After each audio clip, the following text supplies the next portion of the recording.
le Flash Info. Bonjour tout le monde, bienvenue pour l'édition du Journal du Grand Narbonne d'Attax Radio. Du côté du Grand Narbonne, l'objectif est de réduire la circulation et le stationnement dans le centre de Narbonne. C'est pour ça que le Grand Narbonne offre la gratuité des bus le 9, le 16 et le 23 décembre. Cela pose un débat depuis plusieurs semaines. Narbonne, la piscine olympique fermera à nouveau son bassin extérieur de fin décembre 2023 au 31 mars 2024. À Port-la-Nouvelle, un exercice de sécurité civile se déroulera ce jeudi 7 décembre dans le port. Éducation nationale dans l'Aude vers une grève dans le premier degré.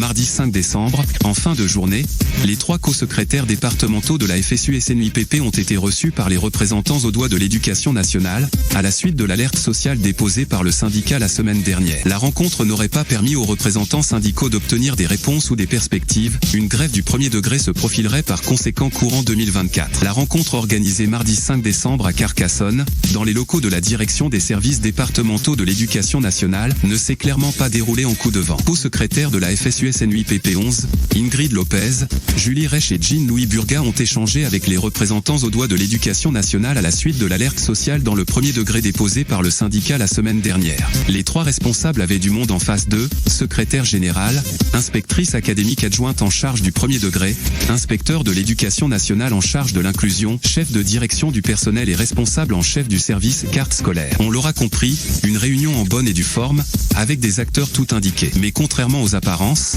elle n'aurait pas porté les fruits escomptés par les représentants syndicaux. Déjà, le DAZAN n'était pas là, indique Jean-Louis Burga. Il était certes excusé, mais nous aurions aimé que le numéro 1 de l'éducation nationale dans l'Aude soit présent pour une rencontre faisant suite au dépôt d'une alerte sociale. Cependant, c'est surtout sur le fond que le compte n'y serait absolument pas. L'objectif de cette réunion était que l'administration nous apporte des réponses afin de nous convaincre de ne pas déposer de préavis de grève, rappelle Jean-Louis Burga. Or ça n'a pas été le cas, il n'en est pas ressorti grand-chose. Pour mémoire, l'alerte sociale portait sur les conditions de travail, le manque de moyens dans l'inclusion et la dégradation du dialogue social. Or nous avons dû tout répéter, alors que nous leur avions déjà tout exposé par écrit. Nous leur demandions des perspectives et nous n'avons pas obtenu de réponse, hormis le fait qu'ils font leur travail. Ce que nous ne contestons pas. Toujours est-il que faute d'issue satisfaisante, un préavis de grève dans le premier degré sera bien déposé. Dans l'Aude mais pas seulement, des alertes sociales ayant été lancées par la FSU-SNUIPP partout en France.